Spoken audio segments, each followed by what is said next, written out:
good to me. So good to me. Every morning that I rise, I thank Yahweh that I'm living. Keep my enemies at bay and never leave without my fringes. 1611 with me cause I'm on a mission. Talking sheep, I pay the cost, me and my lines really live it. I don't need no glory, you don't have to know my story. Glad I made it out this world cause this world was never for me. I thought that I was. If it wasn't for the Most High who was on my side, man, ain't no telling where I'd be. Mr. Wilson would've known. Can't nobody tell me nothing different. The Father's been good to me. So good to me. Yeah. Wave your hands if you feel me. I'm a witness. Yahweh's been good to me. So good to me.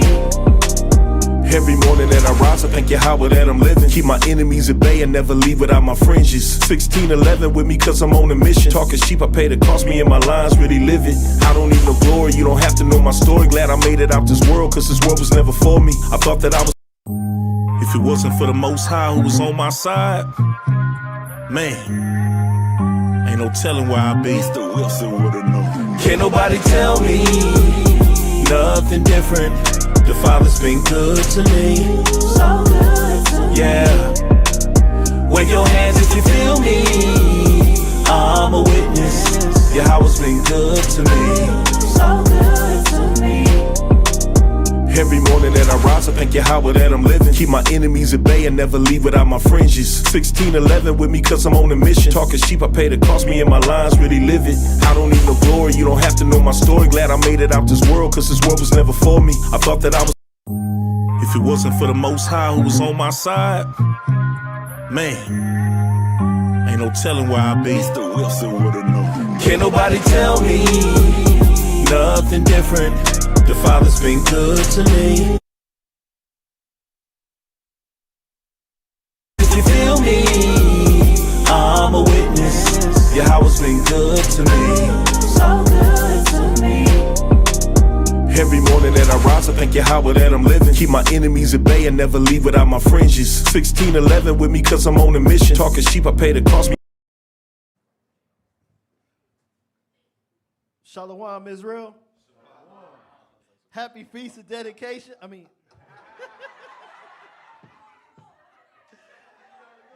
on.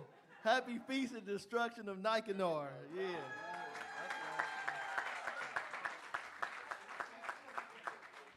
Now, you know when you be thinking about things, and because it's all in the spirit. The Feast of Dedication, they were still fighting, going to war, right?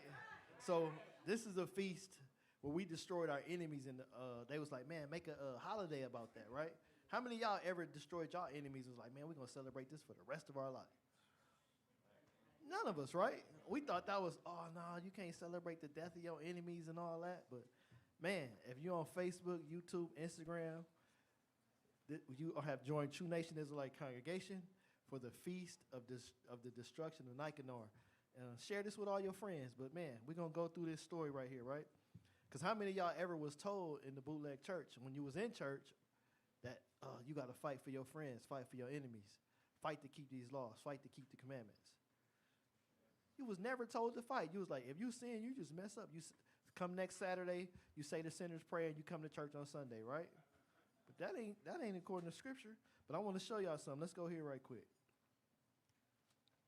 Give y'all an introduction of the wars that our forefathers had to fight. Let's go to 1 Maccabees chapter 1.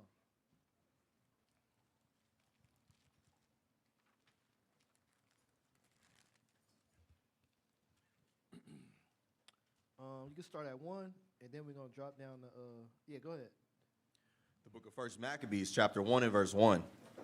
And it happened after that Alexander, son of Philip, the Macedonian, who came out of the land of Shittim, had smitten Darius, king of the Persians and Medes. So here you have an Edomite. This is during the time, 333 BC. They were fighting, making wars, and starting to take over other countries, take over other nations of people, right? Go ahead. It says that he reigned in his stead the first over Greece, and made many wars, and won many strongholds. So this Edomite was at war, making many wars and winning many strongholds. Like, he was taking over people's land the same way Esau did here in America, same way they're trying to do in Iran, but right now getting toe up. They taking people's land, taking people's stuff, right? So now let's drop down to verse 7. Verse 7. Verse 5, I mean, verse 5. And after these things, he fell sick and perceived that he should die. Wherefore he called his servants, such as were honorable, and had been brought up with him from his youth, and parted his kingdom among them while he was yet alive. So you would think it'd be over, like, man, this dude's sick. He about to die. He about to, the fight is going to cease. The war is going to cease after he died, right? But it didn't. Let's see what he did. It says, so Alexander reigned 12 years and then died, and his servants bare rule every one in his place. And after his death, they all put crowns upon themselves. So did their sons after them many years. And evils were multiplied in the earth. So evils were multiplied in the earth. Now not only you got one person ruling and it's wicked, now you got 4 of his generals that's ruling and it's even more wicked. Because now they like, oh, we got this from our leader. We're going to continue that reign. The same way, what's the guy who just got killed in Iran? Khamenei or something like that, right? But he died, and his army, they still carrying out what he said to do, right? Because they bombed Dubai, they bombed Israel, they bombed some other countries, right? So, man, the same thing happened here. But our forefathers kept on fighting with that righteous spirit. So I want to go here right quick. Let's go to...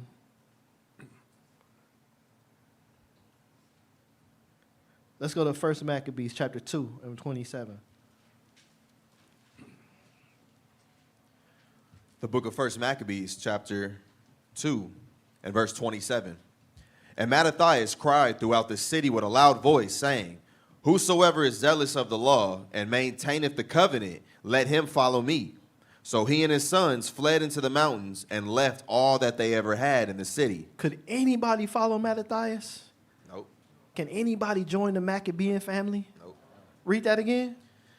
And Mattathias cried throughout the city with a loud voice, saying, whosoever is zealous of the law. So you got to be zealous for the law. Is everybody in here zealous for the law? Because if not, you can't be going to war. Not with us. Y'all seen what happened when Israel went to war and disobeyed the Most High? How many Israelites got killed because of that? A lot. Man, but go ahead. Whosoever is zealous of the law and maintaineth the covenant, let him follow me. You got to maintain the covenant. You can't be zealous for the law and then falling out. Because Israel get tore up like that, right? So let's get into this story of the destruction of Nicanor. Let's go to 1 Maccabees chapter 7. We're going to start at verse 1. 1 Maccabees chapter 7 and verse 1. In the 150th year, Demetrius, the son of Seleucus, departed from Rome and came up with a few men unto a city of the seacoast. So here you have another Edomite general. Now he's staking his claim as the king, right? Go ahead. And reigned there. And as he entered into the palace of his ancestors, so it was that his forces had taken Antiochus and Lysias to bring them unto him. So here you have Edomite capturing 2 more Edomites, right? Go ahead. Wherefore, when he knew it, he said, let me not see their faces. So his host slew them. Now when Demetrius was set upon the throne of his kingdom, there came unto him all the wicked and ungodly men of Israel. So here you have an Edomite killing his own people that were supposed to have that throne when you go and look at the history. But now you got wicked Israelites coming to do the same thing and be a part of this man's regime, a part of his kingdom. Read that again.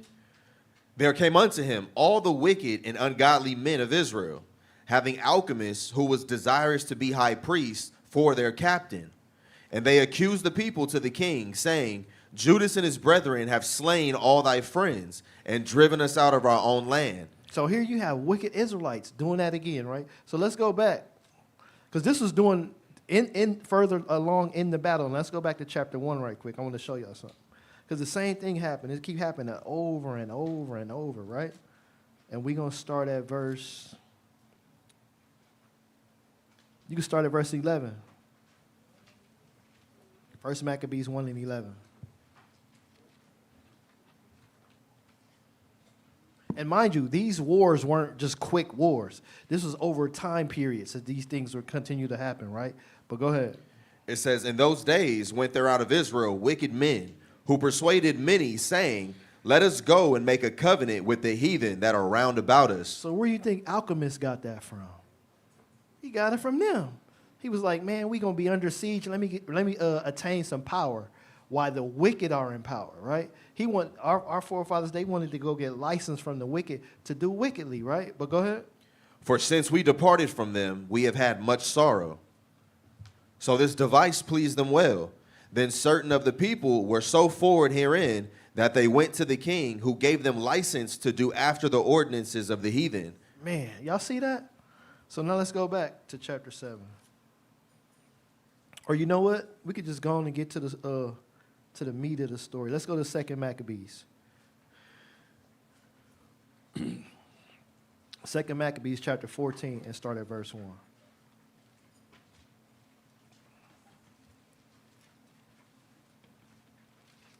Start at verse 1. Verse 1.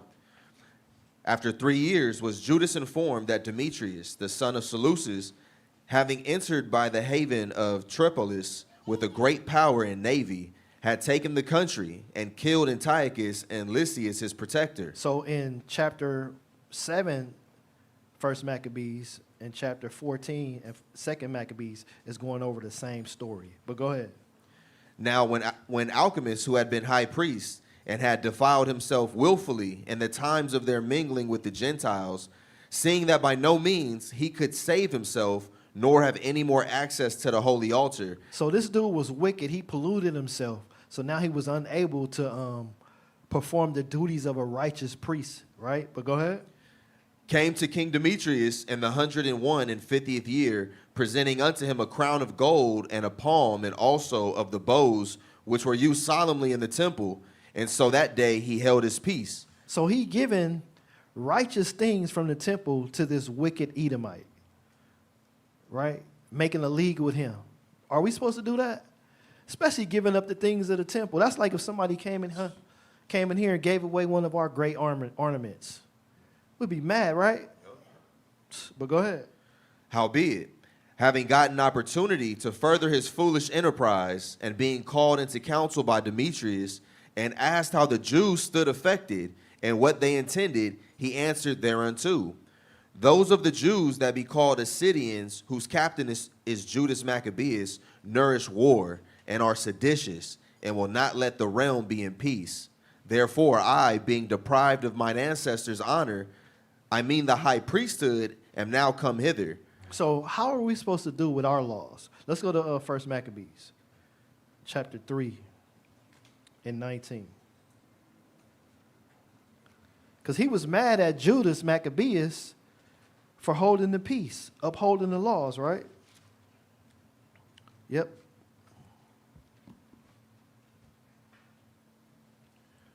First Maccabees chapter 3 and verse 19. For the victory of battles standeth not in the multitude of an host, but strength cometh from heaven. Remember, he said, Mattathias was like, man, if you zealous of the law and uphold the law, those I want to come with me. But go ahead.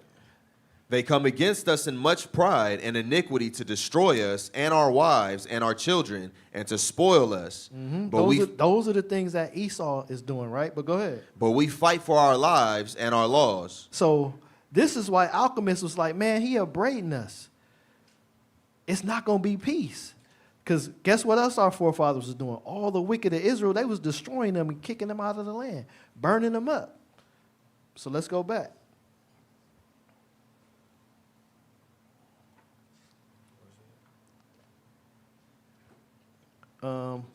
Yeah, 14 and verse 7. Therefore, I being deprived of mine ancestors' honor, I mean the high priesthood, am now come hither. First, verily, for the unfeigned care I have of things pertaining to the king.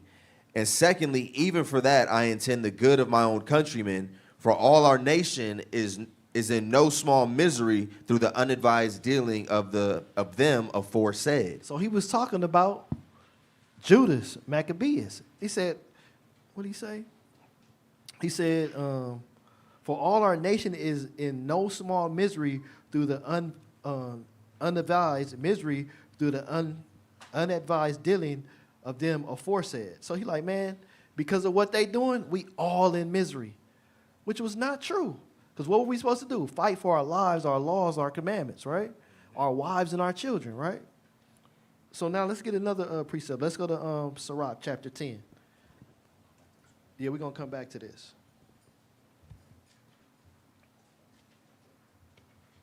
Ten and verse 3. You could read that. There's the book of Sirach 10 and 3.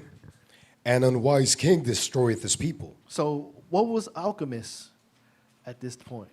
He was that unwise king. Go ahead. But through the prudence of them which are in the authority, the city shall be inhabited. That's what Mattathias, Judas Maccabeus was trying to do. He wanted our city to continuously be inhabited. What did the Most High do to us when we sinned? He kicked us out. He was like, the land gonna be desolate because y'all don't want to keep my laws, right? So now let's go back to Second Maccabees, 14 and 9.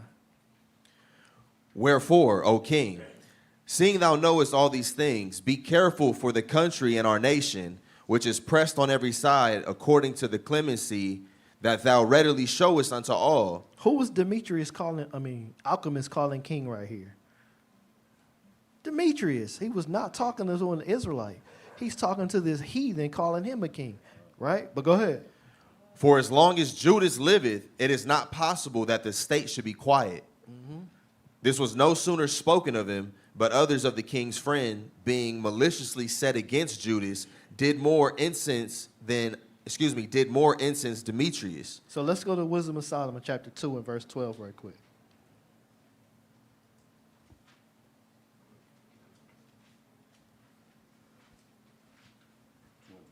Yep. There's the book of Wisdom of Solomon 2. Because this verse is what 12. alchemist is doing right here, right? Go ahead. Therefore, let us light in wait for the righteous, because he is not for our turn. So are the righteous for the wicked's turn? No, we're not. Go ahead. And he is clean, contrary to our doings. So you become clean and contrary to the wicked ways, right? Go ahead. He upbraided us with our offending the law, and objecteth to our infamy, the transgressing of our education. So what is our education? The law, statutes, and covenant, right? So their education, of course we're going to upbraid it. Of course we're going to offend the wicked. And that's the same thing that Mattathias, Judas Maccabeus, and them were doing when they were upholding the law. And then you got this wicked Israelite who said, man, we ain't going to have no peace, right? What do y'all call the ones that go after the masters? Absolutely, that's what he was, right? So now let's go back to Maccabees. 2 Maccabees 14. 2 Maccabees chapter 14 11. and verse 11. This was no sooner spoken of him, but others of the king's friends, being maliciously set against Judas, did more incense Demetrius. And forthwith calling Nicanor, who had been master of the elephants, and making him governor over Judea. So now here you have Demetrius. He's calling this wicked Nicanor, right? Go ahead. It says, he sent him forth, commanding him to slay Judas, and to scatter them that were with him, and to make Alchemist high priest of the great temple. Then the heathen that had fled out of Judea from Judas came to Nicanor by flocks, thinking the harm and calamities of the Jews to be their welfare. Now when the Jews heard of Nicanor's coming, and that the heathen were up against them, they cast earth upon their heads, and made supplication to him that had established his people forever. So I want to read this. Let's go to Proverbs. Hold that, though. Let's go to Proverbs 29 and verse 2. Because this was the anguish that our people were going through at this time, right here. This is Proverbs 29 and 2. When the righteous are in authority, the people rejoice. So the people was rejoicing because the righteous was in authority, right? But now go ahead, read this. But when the wicked beareth rule, the people mourn. Man, our people was mourning. Aren't we mourning now? Because we in captivity. We going through the hurt, the pain, the anguish, all the affliction of Esau that they putting on us, right? Now drop down to verse 12. If a ruler hearken to lies, all his servants are wicked. Man, all the alchemist servants was wicked. All of Demetrius' servants was wicked, right? So now let's go back to 2 Maccabees. Verse 15. Now when the Jews heard of Nicanor's coming, and that the heathen were up against them, they cast earth upon their heads, and made supplication to him that established his people forever, That's that morning, right? Go ahead. and who always helpeth his portion with manifestation of his presence.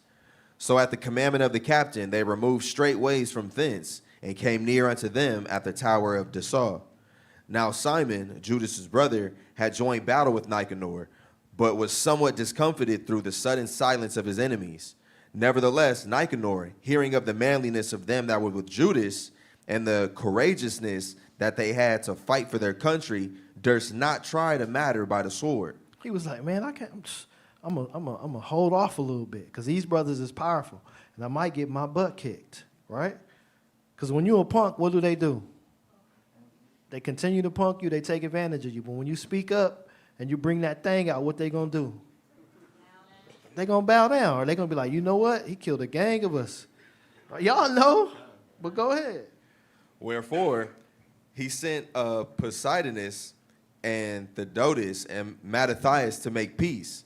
So when they had taken long advisement thereupon, and the captain had made the multitude acquainted therewith, and it appeared that they were all of one mind, they consented to the covenants, and appointed a day to meet in together by themselves. What does the scripture say? Never trust thine enemy. They always got something in their back pocket, but go ahead. And when the day came, and the stools were set for either of them, Judas placed armed men ready in convenient places, lest some treachery should be suddenly practiced by the enemies. Now, isn't that the righteous thing to do? You know you're going to talk to your enemy. No, don't go alone. Go with your soldiers, the one that's going to put in that work. The same way we come with our soldiers, the one that's going to pray, right? Where our prayer team at? The elders of the church. They constantly putting in work for us, right? And those of us who are righteous, we constantly praying for the nation, right? Doing things to better the nation, right? But go ahead. So they made a peaceable conference. Now Nicanor abode in Jerusalem and did no hurt, but sent away the people that came flocking unto him. And he would not willingly have Judas out of his sight, for he loved the man from his heart. He prayed him also to take a wife and to beget children. So he married, was quiet, and took part of his life. Man, here you have Nicanor, someone who hated Israel. Then he get to meet the brother. He's like, man, this brother's actually smart. He's courageous. He's powerful. He got his God with him. Ain't no need for me to be fighting him. He bowed it down, right? And he seen that we was fighting with a manfully heart, right? But go ahead. But Alchemists, perceiving the love that was betwixt them, and considering the covenants that were made, came to Demetrius and told him that Nicanor was not well affected toward the state. Here you have this wicked Israelite sowing discord when there's peace. He like, nah, Judas can't reign. I'm finna tell on Nicanor to Demetrius. And he went and did that. How many of y'all will be mad at that? Like, it's a time of peace and you want to stir up trouble. Because he wanted to be a wicked ruler. He wanted to rule over the nation in an unrighteous manner, right? But go ahead. For that he had ordained Judas a traitor to his realm to be the king's successor. Then the king, being in a rage and provoked with the accusations of the most wicked man, wrote to Nicanor, signifying that he was much displeased with the covenant. So here you have Demetrius calling Alchemist wicked. And he knew it. I mean, yeah, you have Alchemist. You have Demetrius calling, no, he called Alchemist wicked, as well as Nicanor, right? But go ahead, read it again. It says, and commanding him that he should send Maccabeus prisoner in all haste unto Antioch. When this came to Nicanor's hearing, he was much confounded in himself, and took it grievously that he should make void the articles which were agreed upon, the man being in no fault. But because there was no dealing against the king, he watched his time to accomplish this thing by policy. Notwithstanding, when Maccabeus saw that Nicanor began to be churlish unto him, and that he entreated him more roughly than he was wont, perceiving that such sour behavior came not of the good, he gathered together not a few of his men, and withdrew himself from Nicanor. So now he like, man, Alchemist told on me, we're going to withdraw ourselves from this wicked place. Because this man is now treating me like a fool, right? He's acting harsh towards me, right? But go ahead. But the other, knowing that he was notably prevented by Judas's policy, came into the great and holy temple and commanded the priests that were offering their usual sacrifices to deliver him the man. And when they swear that they could not tell where the man was whom he sought, he stretched out his right hand toward the temple and made an oath in this manner: if ye will not deliver me Judas, a prisoner, I will lay this temple of God even with the ground, and I will break down the altar and erect a notable temple unto Bacchus. So here you have Nicanor threatening now to destroy the temple. And he said he going to make a temple unto Bacchus, which is his god, a Greek god. I think I wrote it down. That's the Greek god of wine. How many of y'all celebrated the New Year? That's one of the gods you celebrated if you celebrated the New Year in January, right? But go ahead. Verse 34, after these words he departed.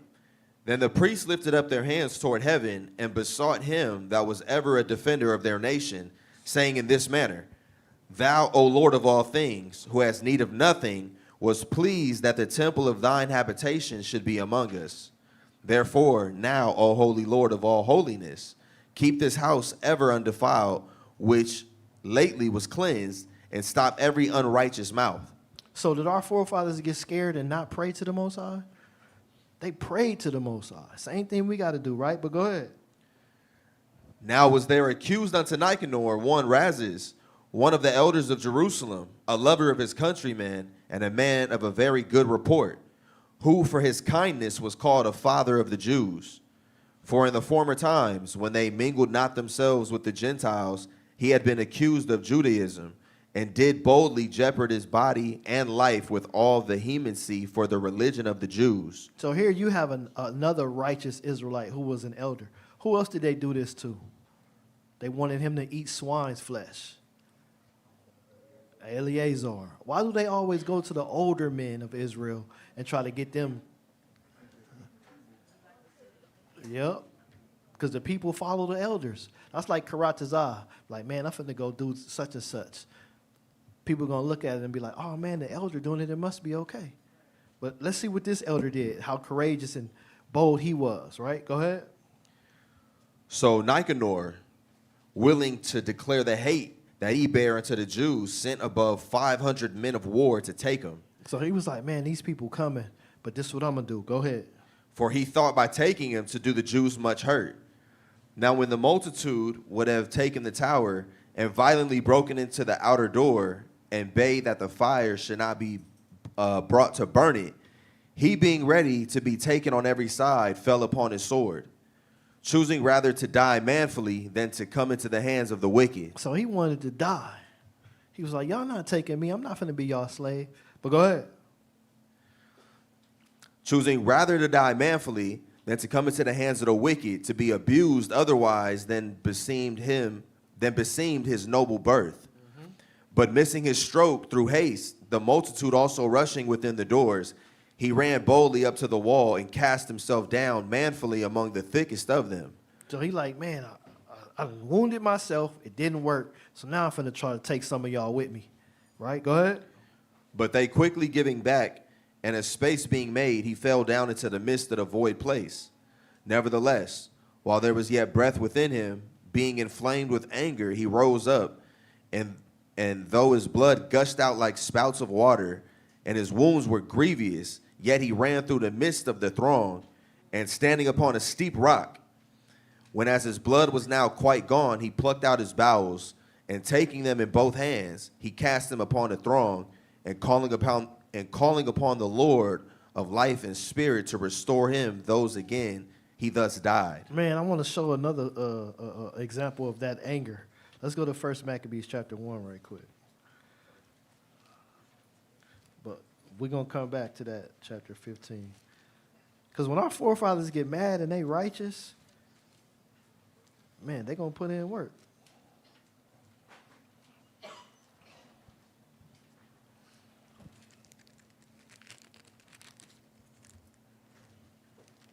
It's actually chapter 2.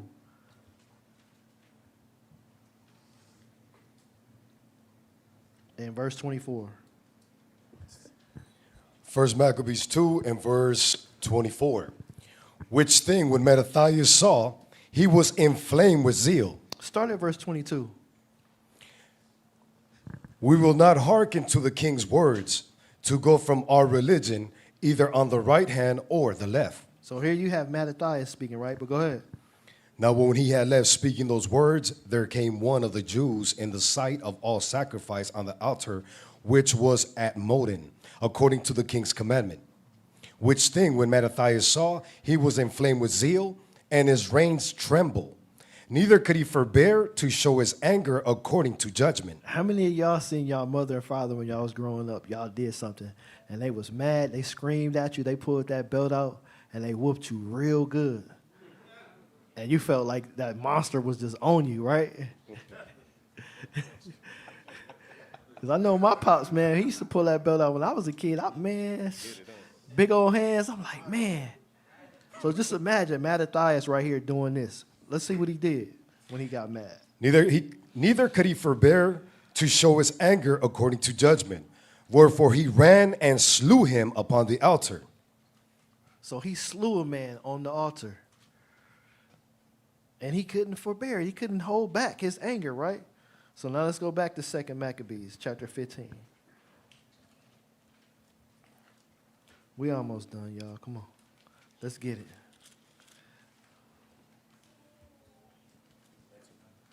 it. 2 Maccabees 15 and verse 1. This is the book of 2 Maccabees 15 and 1. But Nicanor, hearing that Judas and his company were in the strong places about Samaria, resolved without any danger to set upon them on the Sabbath day. Nevertheless, the Jews that were compelled to go with him said, Oh, destroy not so cruelly and barbarously, but give honor to the day, which he that seeth all things hath honor with holiness above other days. Then the most ungracious wretch demanded, if there were a mighty one in heaven that had commanded the Sabbath day to be kept. And when they said, there is in heaven a living Lord and mighty, who commanded the seventh day to be kept. Who commanded that day to be kept? Yahweh. The Most High, Yahweh, right? Go ahead. Then said the other, and I also am mighty upon earth, and I command to take arms and to do the king's business. Wait, read that again. Then said the other, and I also am mighty upon earth. He said, I'm mighty up on earth to take up arms. Y'all mighty on earth to take up arms? The same way y'all forefathers did? Man, stand on business. Right? Go ahead.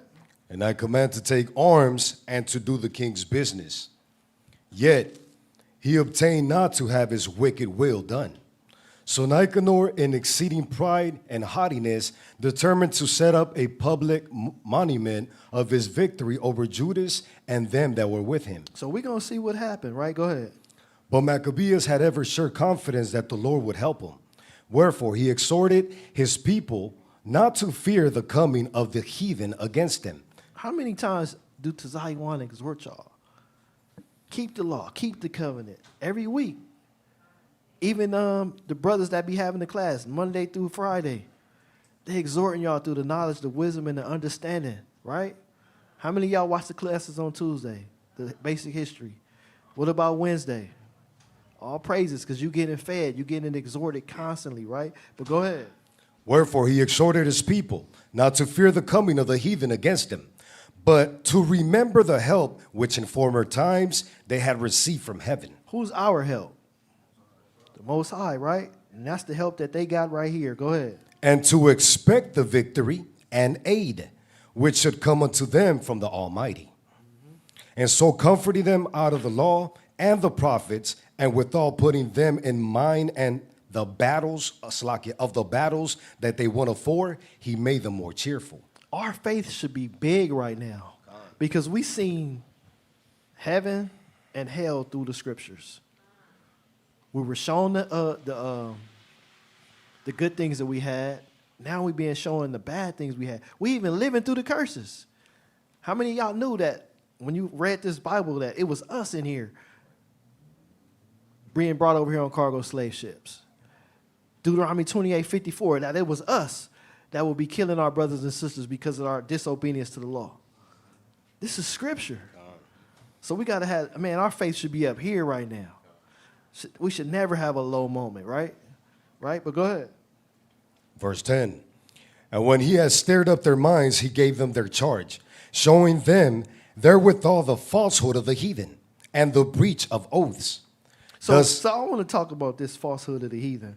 What's the falsehood of the heathens now? The biggest thing that they push. They tell you that they Israel. We the Jewish. The God he was with us. If the Most High was really with them, they would be at peace in the land. But they not. The Most High said it'll be peace when we get back there, when he deliver us.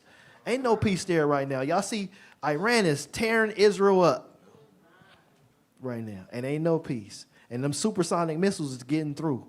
But go ahead.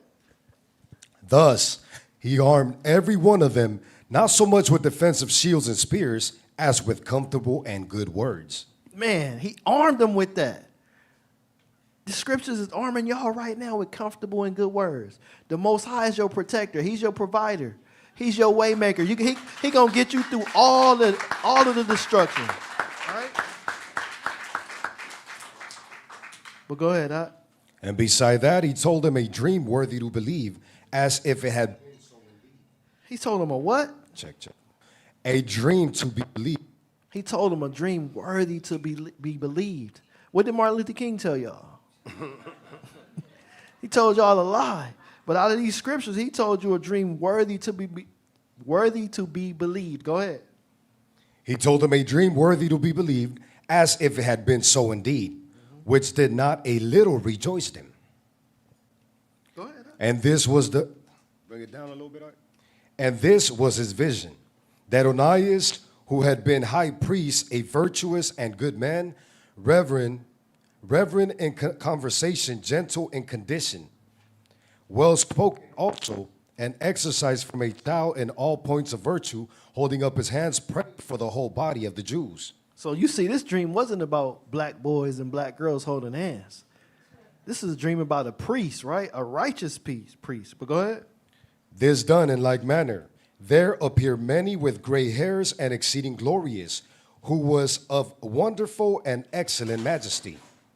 Then Onias answered, saying, This is a lover of the brethren, who prayeth much for the people and for the holy city, to wit Jeremiah, the prophet of God. Whereupon Jeremiah, holding forth his right hand, gave to Judas a sword of gold, and in giving it spake thus. How many of y'all ever seen a cartoon like that when they passed the torch to the next person and they became that great warrior? Man, y'all see how his dream was? But it was a righteous priest handing him a golden sword. He like, man, you're going to win this battle, right? But go ahead. Take this holy sword, a gift from Yahweh, with the which thou shalt wound the adversaries, thus being well comforted by the words of Judas, which were very good and able to stir them up to valor and to encourage the hearts of the young men. Man, I know if I had that dream, the prophet come and give it here, this is golden sword. You're going to be on 10. Just imagine the Most High here. Here's a holy trumpet. You're going to blow that trumpet with all your life, right? Because you're like, man, this came from the Most High. But go ahead. Which were very good and able to stir them up with valor and to encourage the hearts of the young men. They determined not to pitch camp, but courageously to set upon them and manfully to try the matter by conflict. Man, because they was going to try the matter by conflict. I mean, they was going to fight. That's right. They was exhorted to go to war, fight for their nation, right? Go ahead. Because the city of the sanctuary and the temple were in danger. For the care that they took for their wives and their children, their brethren and kinfolk, was in least account with them. But the greatest and principal fear was for the holy temple. Also, they that were in the city took not the least care, being troubled for the conflict abroad. Y'all see that? They was fighting for their wives, their children, and they didn't want the temple to be destroyed. Because that was a place where the Most High would come and dwell with the children of Israel and speak to them face to face, right? But go ahead. And now, when as all looked what should be the trial, and the enemies were already come near, and the army was set in array, and the beasts conveniently placed, and the horses setting wings, Maccabees, seeing the coming of the multitude and the diverse preparation of armor and the fierceness of the beast, stretched out his hands toward heaven and called upon the Lord, that worketh wonders, knowing that the victory cometh not by arms, but even as it seemeth good to him. Who else did this during the time of battle? It's when his arms, I'm going to give y'all a hint, when his arms fell, they started losing. Moses. See how our forefathers continuously put their pride and their faith in the Most High? We got to do that same thing. We got to be the same way. But go ahead. He giveth it to such as are worthy. Therefore in his prayer he said after this manner, O Lord, thou didst send thine angel in the time of Hezekiah, king of Judea, and didst slay in the host of Sennacherib 184,500. And y'all can find this in Scripture. Even Christ said, man, do y'all think that I can call 12,000 legions of angels right now to come fight this battle? But he going back into what the forefathers saw and did, and he remembering it to encourage the people even more, right? But go ahead. Wherefore now also, O Lord of heaven, send a good angel before us for a fear and dread unto them. And through the might of thine arm, let those be stricken with terror that come against thy holy people to blaspheme. And he ended thus. Then Nicanor and they that were with him came forward with trumpets and songs. But Judas and his company encountered the enemies with invocation and prayer. So that fighting with their hands and praying unto the Most High with their hearts, they slew no less than 30,500 men. But y'all see how they did it? They was fighting and praying. That put a smile on my face, y'all. Y'all all think somebody crazy, they coming at me. They praying and they fighting me. That'll put some fear in somebody. Like, man, his God really working. I'm getting my butt kicked. We dying. They destroying our army, looking left and right like, dang, they really got that power. No, they were loud. What'd you say, huh? I said, you know they were loud. Yeah, that wasn't quiet. How many of y'all be quiet when y'all lifting weights? How many of y'all be quiet when y'all fighting? Y'all be seeing the squabbles and all that, right? People be loud, screaming, right? Because if you can scream loud, you can intimidate somebody that's weak in the mind. Right? But go ahead. For through the appearance of the Most High, they were greatly cheered. Now when the battle was done, returning again with joy, they knew that Nicanor lay dead in his harness. Man, they put him to death. But they did it through prayer. And what the scriptures say, faith without works is dead. They was putting them hands on them, putting them paws on them. And they was praying. They was using their faith. They was exercising it, right? But go ahead. Then they made a great shout and noise, praising the Almighty in their own language. I want to hear y'all praise the Most High.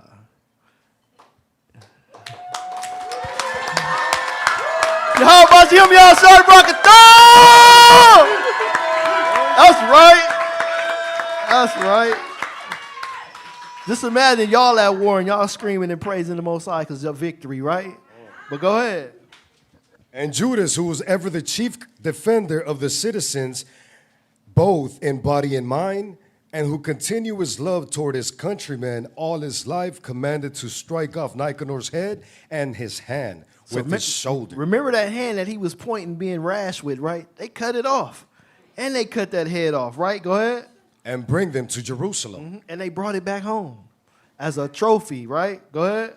So when he was there and had called them of his nation together and set the priests before the altar, he sent for them that were of the tower. Mm-hmm. Go ahead. And showed them vile Nicanor's head and the hand of the blasphemer. So you know how we be like, man, don't show the kids that. They don't need to see that. That was shown to the whole nation. So the kids will know, like, man, the Most High is with us, and this is what he does to the enemy. Right? Go ahead. Which with proud brags he had stretched out against the holy temple of the Almighty. Mm-hmm. And when he had cut out the tongue of the ungodly Nicanor. So not only did they just cut his head off, they cut his tongue off too. That's right. Go ahead. He commanded that they should give it by pieces unto the fowls. Man, The birds is feeding on them, right? But go ahead. And hang up the reward of his madness before the temple. So every man prays toward the heaven of the glorious Lord, saying, Blessed be he that Blessed be he that hath kept his own place undefiled. He hanged also Nicanor's head upon the tower, an evident and manifest sign unto all the help of the Lord. Man, all the help of the Lord. So the children of Israel can see that, right? So read this last one. And they ordained all with a common decree in no case to let that day pass without solemnity, but to celebrate the 13th day of the 12th month. Happy feast of the destruction of wicked Nicanor! That's right. We ordaining this day. We're going to continue what our forefathers did, right? That's right. Yeah, we're going to be turned up for what our forefathers did, right? Now go ahead. But to celebrate the 13th day of the 12th month, which in the Syrian tongue is called Adar, the day before Mordecai's day. What's next? Purim. They was also fighting during Purim. I ain't going to tell the story, but man, hopefully y'all get it good tomorrow. But man, happy feast of the destruction of Nicanor, y'all. Shalom.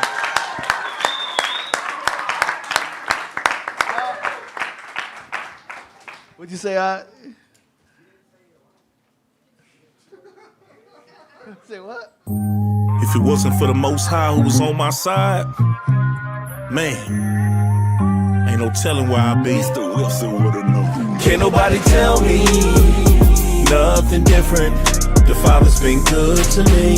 So good to me. Yeah. Wave your hands if you feel me. I'm a witness. Yeah, how it's been good to me.